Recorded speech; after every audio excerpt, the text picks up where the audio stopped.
of Las Vegas, Nevada.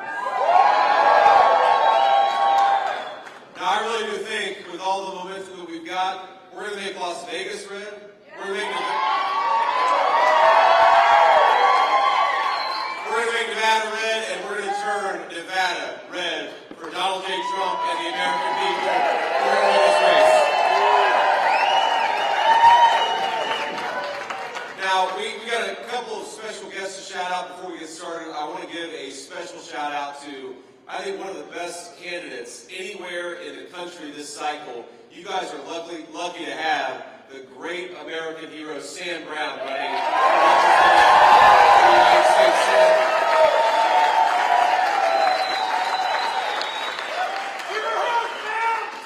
We gotta get Sam in the United States Senate, because I really do believe Donald Trump is going to be the president. I'm going to need the vice president. We're going to need all the help that we can get, and Sam Brown is the right man for Nevada. We've also got the great Lieutenant Governor Anthony. Where's Lieutenant Governor Anthony? Thank you, sir.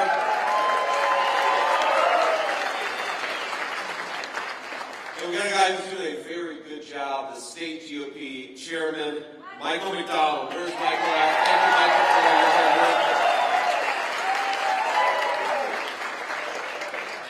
Now, one of the things I want to talk about today is housing and how unaffordable housing has gotten in the state of Nevada. It's a disgrace, my friends. We've got a lot of Americans who can't afford to buy a home, can't afford to pay their rent, and it's because Kamala Harris has failed to do her job.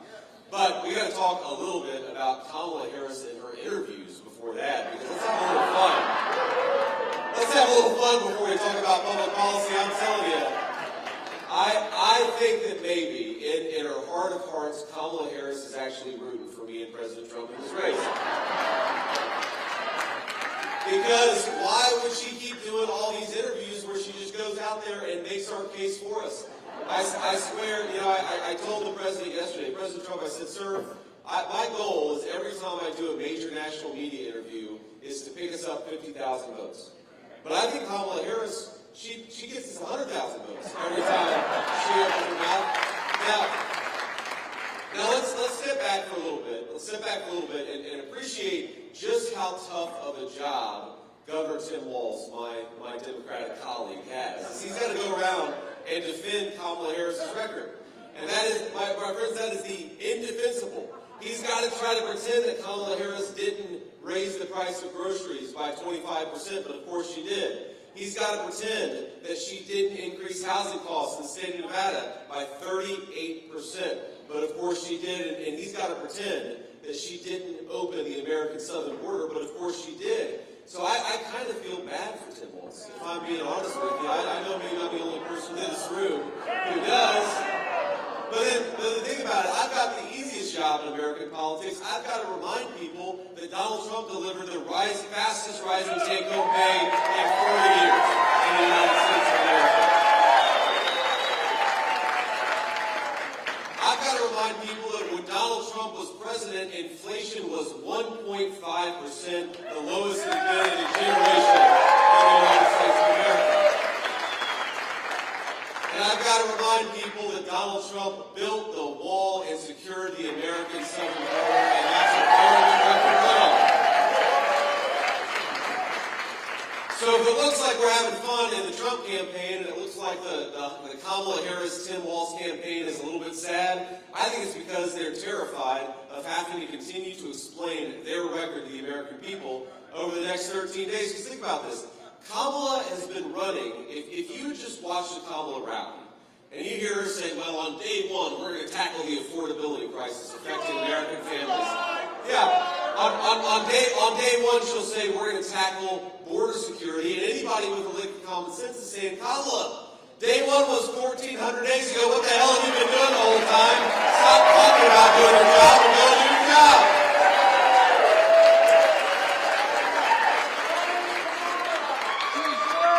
But I think it explains why these interviews are so tough for Kamala Harris. Because they ask her very basic questions about what is she going to do differently, what is she going to do in the next 4 years that she hasn't done in the last 4 years, right?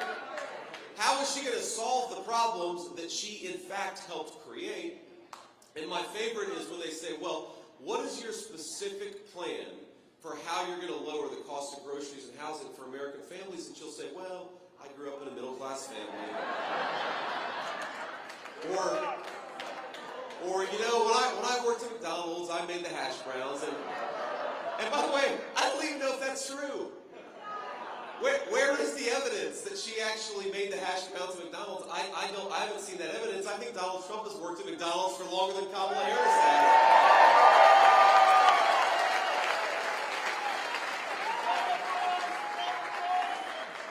But come on, let's get serious a little bit, because yeah, we're having some fun. And well, okay, we'll get serious in a second. I want to say one more thing. So I saw, it was either yesterday or the day before, we were on the airplane coming to Nevada, and I saw this clip of Kamala Harris at some event. And you know the big theme of the first month of their campaign was that they were the joyful campaign. And my friends, the joy is gone. The joy is gone from the Kamala Harris campaign. I was thinking, I was watching her, and she was kind of scolding people. She was scolding people for thinking that Donald Trump is funny. But she really was. She was like, how can you dare have a sense of humor about American politics? It's one of the things I love about my running mate is he does have a sense of humor. You can fix the country, but have a good time while you're going around campaigning across the United States, right?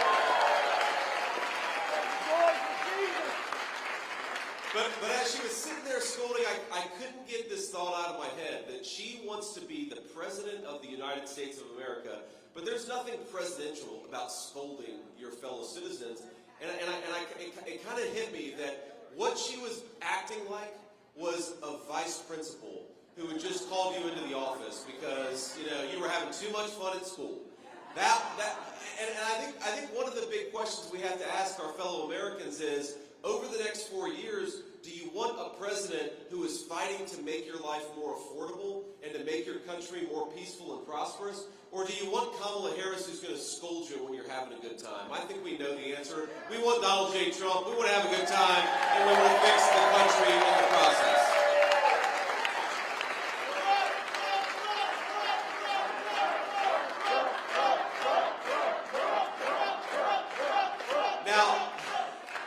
Now, I want to talk about an issue that is particularly important to Nevadans, and look, this is a huge thing I care about. I'm the first millennial on a major party presidential, vice presidential ticket. 40 years old. Now, I used to go around and complain, because I turned 40 a couple months ago, and I used to complain about turning 40, and then somebody would come up to me and say, I just turned 70, so shut the hell up about how you're mad about your age. So I stopped talking about that. But here's the crazy thing is my generation, I'm speaking particularly to folks in my generation and a little bit younger, Donald Trump and I, if you work hard and play by the rules, we're going to fight for your ability to afford the American dream of homeownership. You ought to be able to own a home if you work hard and play by the rules in this country. You ought to be able to afford a decent place to live.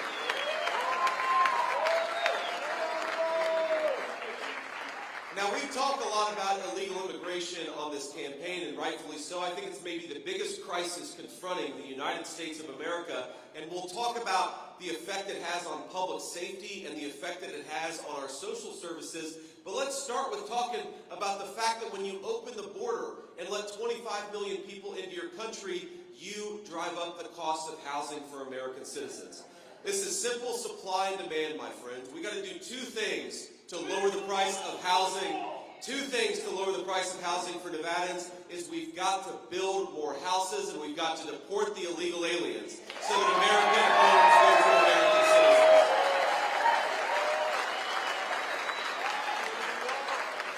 Now, our friends in the media don't like to do this. They like to talk about building more homes, and by the way, we're going to build millions of new homes when Donald Trump is president. Here's how we're going to do it. First of all, we're going to drill, baby, drill, lower energy costs, and that's going to make it easier to build homes.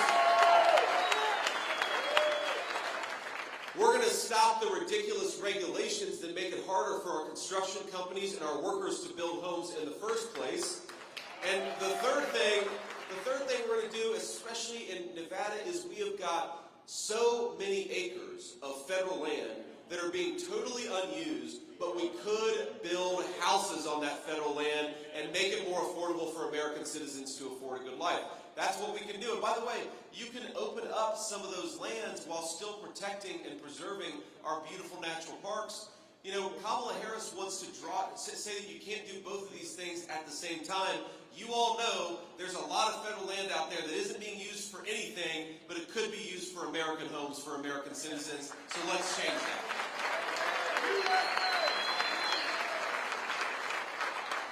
But it doesn't matter how many homes you build, my friends, if you let in millions upon millions of illegal aliens who shouldn't be here, we're not going to have enough homes for our people. Nevada has a shortage of about 70,000 affordable housing units. Think about that. That's 78,000 American families who should be able to get into a nice home but can't because of Kamala Harris's policies. And here's the thing. When you bring in 25 million illegal aliens, and I think that's about the number that we have in this country, and you gotta put them somewhere. And oftentimes we're putting them up in first-class hotels at the expense of the American taxpayer. Donald Trump and I have a different approach. American homes for American citizens, and that is how we rebuild the American dream of homeownership in this country. Now, we talk about illegal immigration, and I do think that it is the biggest driver of the unaffordability of housing, too, but there's something else about illegal immigration that we've got to talk about, and it's the effect on public safety. Because, you know, I'll tell you a little story. I was in Valdosta, Georgia. This is probably 6 weeks ago.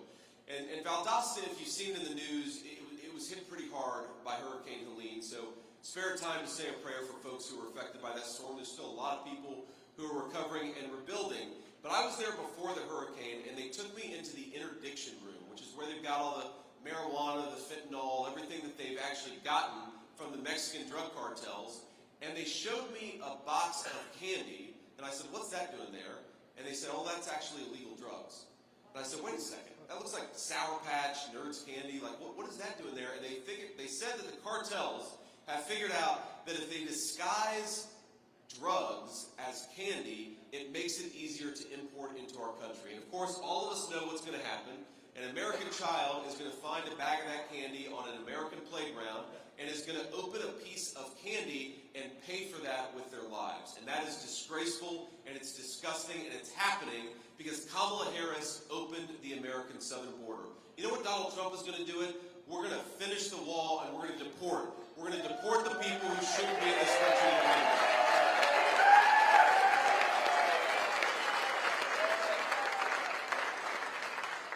Right now, thanks to Border Czar Kamala Harris's open border, right now there are 425,000 criminal illegal aliens in the United States of America.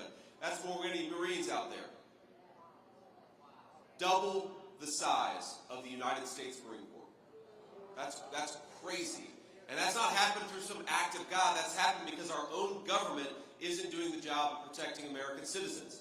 We've got thousands upon thousands of kids who are the children of illegal immigrants who are in our public schools in Nevada. And of course, what happens when you've got teachers who've got to focus on kids who don't even speak English? That means that Nevadan children are getting the short end of the stick and are not getting the education that they deserve. And of course, we know that when you let in hundreds of thousands of illegal immigrants into states all across our country, and certainly into Nevada, and we give them free access to health care, emergency room wait times go up, access to hospital services goes down.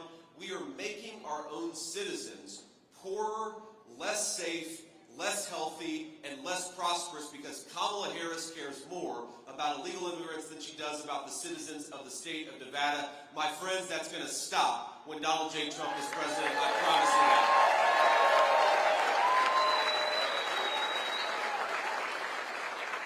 And for what it's worth, I don't begrudge people who want to come to the United States of America. They got to go through the proper channels. I don't blame any child whose parent brought them into this country illegally. I blame Kamala Harris for opening up the American southern border. We got to kick her out of there and get a president who believes in border security back in the White House.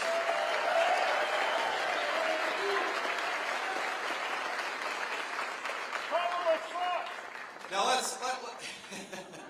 agree. Now let's talk about something else, which is the economy. My friends, I believe that when we re-elect Donald J. Trump, the next president, we are going to unleash a golden age of prosperity in Nevada and all over the United States of America.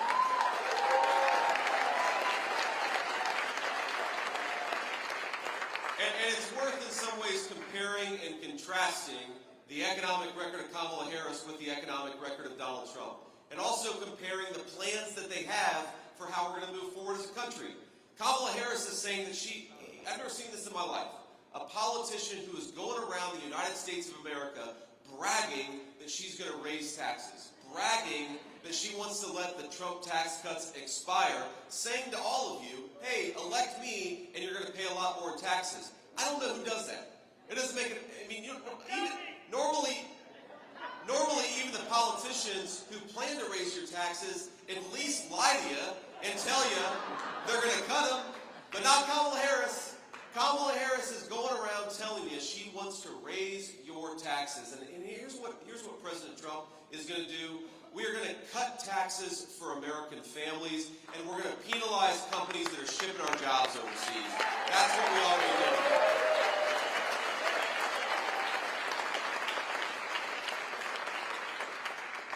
Here's another difference. Kamala Harris wants to buy oil and gas from tin pot dictators all over the world, some of the worst and most vile people in the entire world. She'd rather buy oil and gas from them. Donald Trump and I want to buy oil and gas from American workers in American territories, and that's why we say, drill, baby, drill.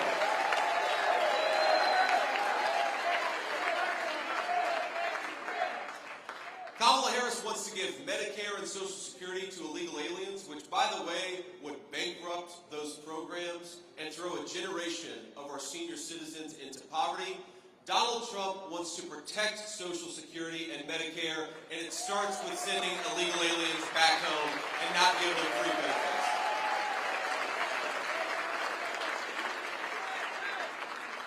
And if Kamala Harris is rolling out the red carpet for the illegal immigrants in the United States of America, Donald Trump has a different message.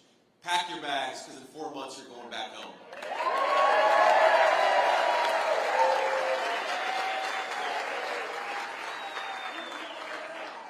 Now, here's the problem with what Kamala Harris has done to this economy. You look at what's going on right now, and it's funny, if you pay attention to her messaging and what she says in these interviews, she can't quite figure out whether she wants to promise to change the policies or if she wants to say that the inflation crisis is over. And sometimes she'll say that. She'll brag about how inflation is much better thanks to her policies. Is inflation better out there for families in Nevada? You know, credit card delinquencies in our country have gone way up. About 10% of credit card balances in the United States of America are delinquent right now. About 8% of car loans are delinquent right now. You have Vice President Harris bragging about how good the economy is, and then you have American citizens who can't afford to pay their bills. I'd like to have maybe not just a president like Donald Trump who is smart about what's going on in the country, not just a person who knows that the American people who are suffering, but a person who can look at what's going on in the United States of America and say, we can do so much better. We can, my friends. We've just got to get Donald Trump back in the White House.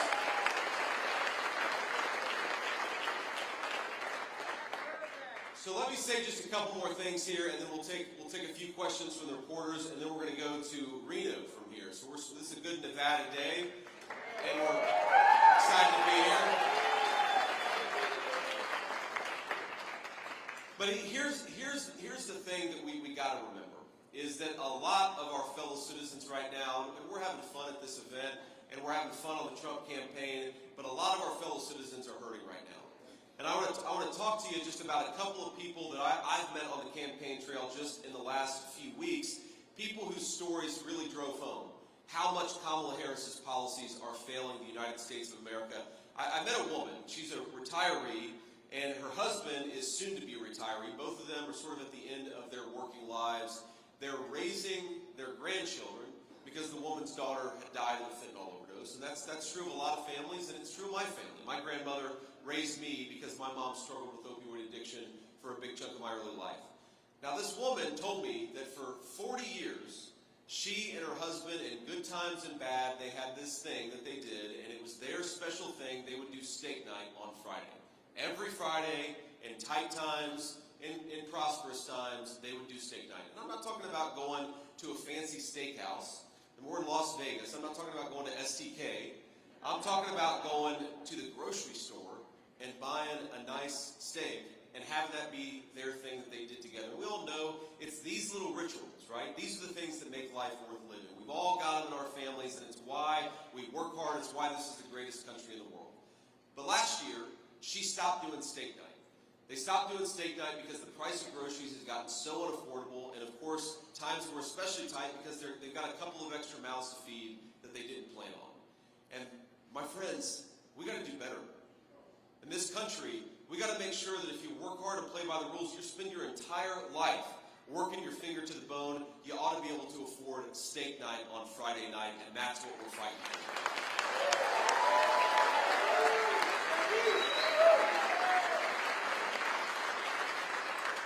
I mean, so many young Americans, and if you look at the statistics, but also if you just talk to young families, the biggest barrier to people, our young people starting families, having babies, is that they're worried about the cost of housing.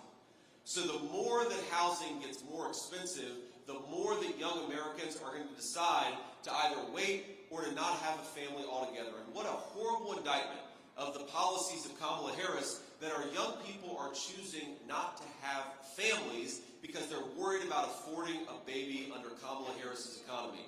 And with my message to those families is, we're going to do better.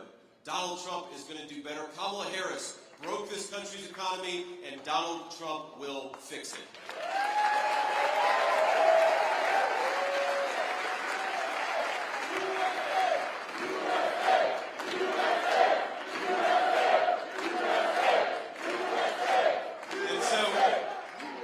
And so I want us, because I know a lot of you are volunteering. A lot of you are knocking on doors. A lot of you are doing the things that we need to do to get out the vote.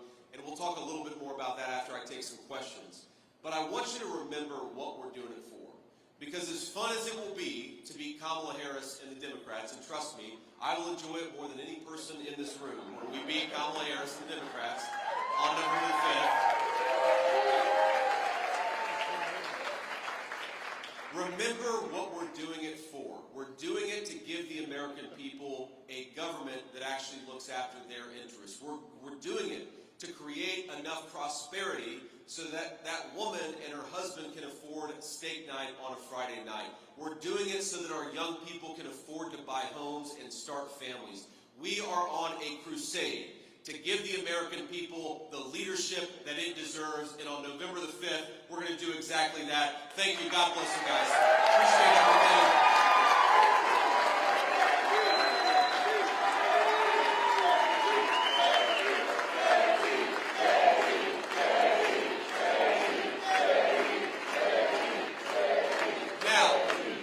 Now, we'll take a few questions from reporters, and then unfortunately, we're going to have to hit the road and go to Reno, but let's start. It's too bright for me to see you, so hopefully somebody back there has a microphone. Senator, thank you very much for coming to Las Vegas.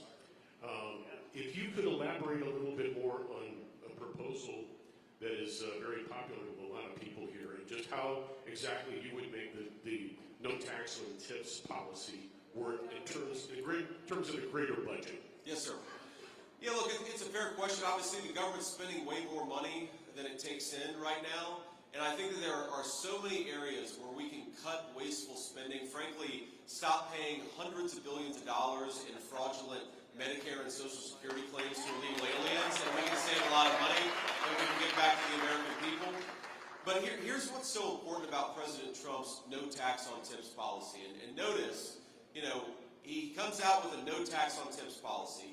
It was his idea. I mean, I was actually there when he came up with the idea and then called a couple economists and said, all right, give me a sense of how this would work. So he literally just came up with it. And then, of course, we looked into the policy details of how to make it work. And then he issued this proposal, and 4 days later, Kamala Harris came out with it.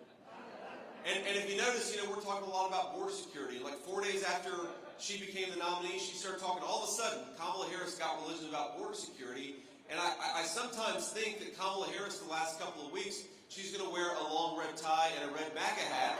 And that's going to be her strategy, is just copy everything Donald Trump does.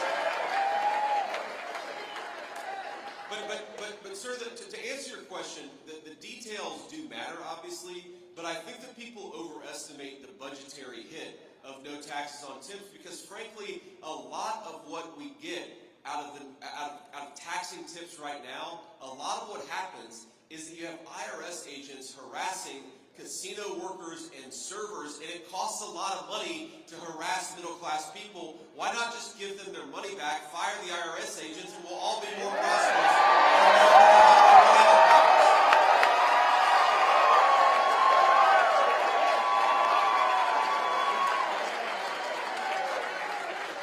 So I think a big part of the no taxes on tips policy is not just giving people more of their hard-earned money that they can actually spend on their families and spend on their dreams. It's about stopping this ridiculous tax bureaucracy that harasses middle-class American citizens. Think about this. You've got multi-billion-dollar corporations that ship jobs overseas and use slave laborers, and meanwhile, Kamala Harris's IRS is focused on a middle-class casino worker in Nevada. It's a disgrace. No taxes on tips is going to stop it, and that's why we believe that policy. Next question.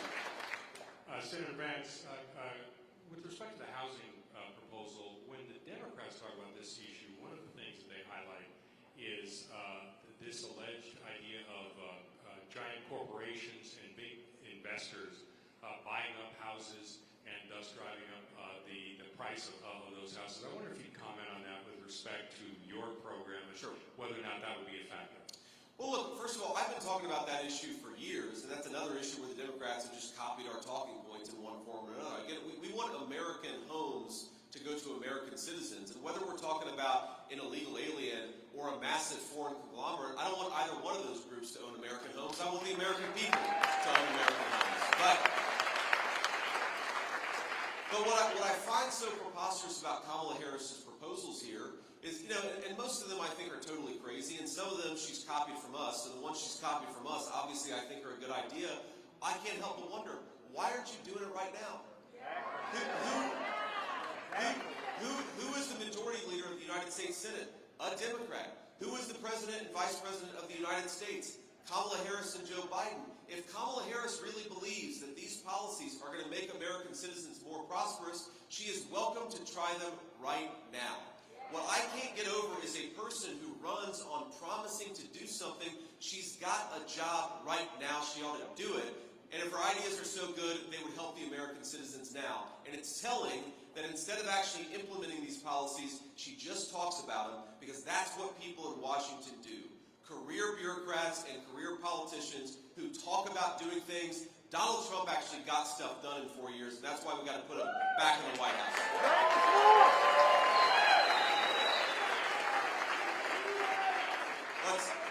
Let's do one more question, and then I want to leave y'all with a final thought about voter turnout. On behalf of KPVM Television, thank you so much for this question.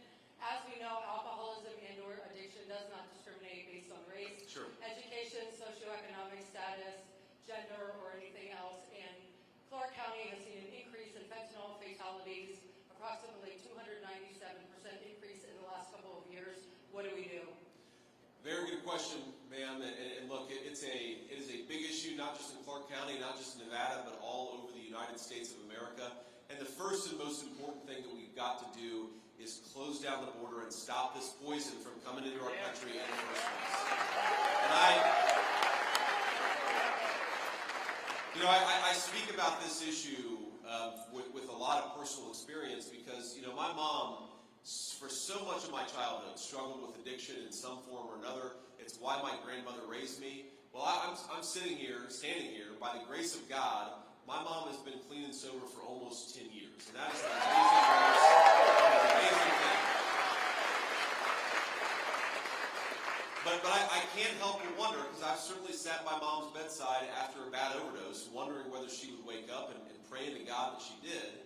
And I can't help but wonder if the poison that Kamala Harris has led into this country today was in the country 15 years ago, would my mom still be here? And would she have gotten the incredible opportunity to be a great-grandmother to our three kids? I think the answer is no.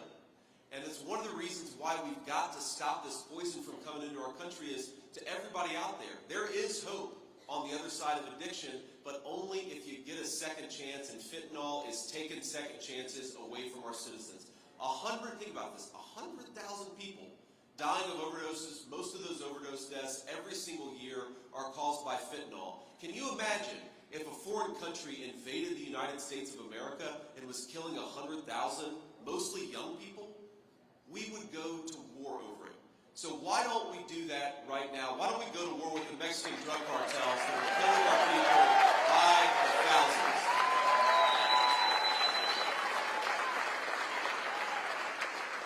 But man, to your point, obviously the immigration part I think is the biggest part of it because that's where so much of the fentanyl comes in. We've also got to help people get into recovery and stay in recovery, and that's an important thing too. And I think pretty much everybody who's ever known somebody who's dealt with addiction will tell you, they get back on the horse and sometimes they fall off, and sometimes they get back on for 10 years.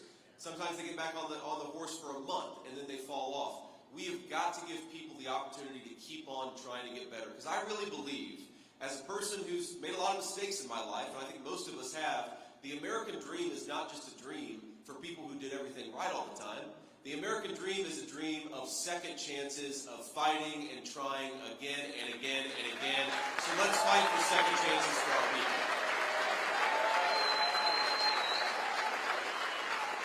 And one of the ways you got to do that is look, I'm a person of faith. I imagine a lot of you are people of faith, whether Christian, Jew, or Muslim.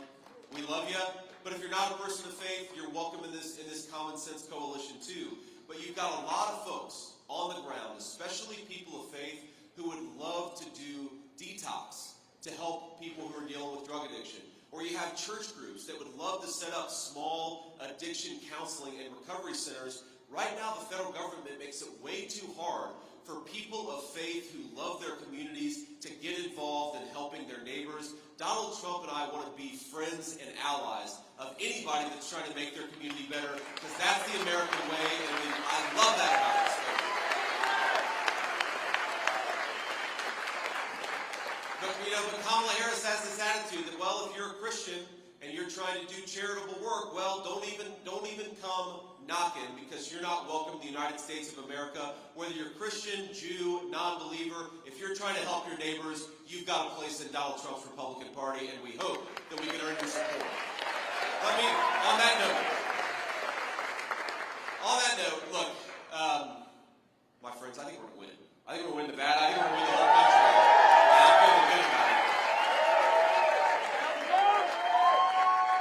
But only if y'all get out there and vote, okay? And not just you, but your friends and your family. So I'm going to make 3 requests of you. Okay, look, this matters not just for President Donald Trump and hopefully, future Vice President me. It matters. Look, if we win Nevada by a few points, I think we're dealing with Senator Sam Brown instead of Senator Jackie Rosen. That's a big thing.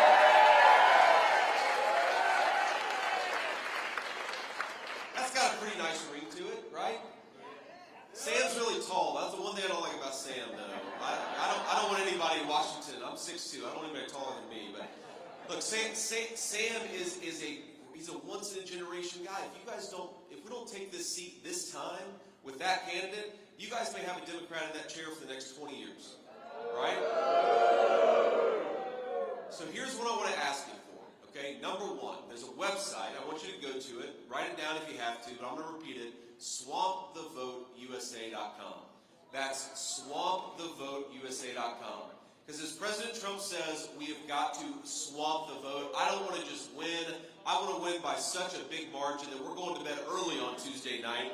And we know that we've won. We know that we've done what we need to do. Okay? So go to that website. You check your registration.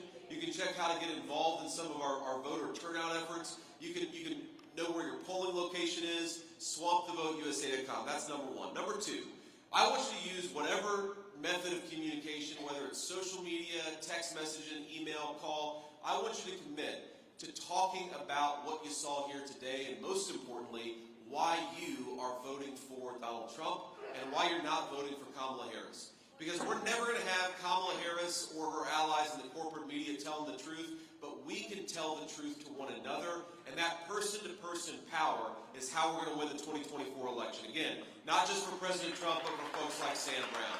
So talk to people. Get out there and talk to people about why you're voting for Trump.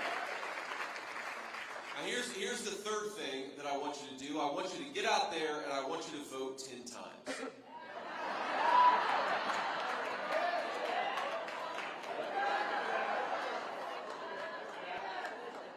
The legal way. Here's how you vote 10 times the legal way. You take yourself to the polls and you make sure 9 of your friends and family go along with you. That is the legal way to vote 10 times. Now, and look, I say this as somebody who strongly prefers election day over election season, but as President Trump says, it is what it is. We are now in a world where early voting, mail-in voting, election day voting, these are all the methods that we have to vote. And if Kamala Harris's team is using everything, and we're only using one of those methods of voting, then we're going to get killed. So we've got to get out there, however you can, early voting, in mail, early in person, going on election day, whatever makes the most sense to you, get out there and let's try to bank as many votes by election day as possible. I was talking to your great GOP chairman earlier today, and we were talking about how usually Republicans go into election day down thousands, sometimes tens of thousands of ballots. We have a chance in Nevada of going into election day with Republicans up by thousands of ballots. So let's do what we can and get people out there voting.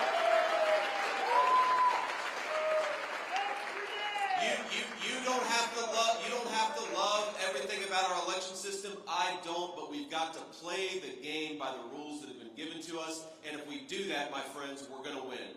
Take your friends and family out there to vote. Remember, the country is depending on us. The country is depending on you to give the United States the leadership it deserves. God bless you. We're going to do it in 13 days. Thank you all for having me.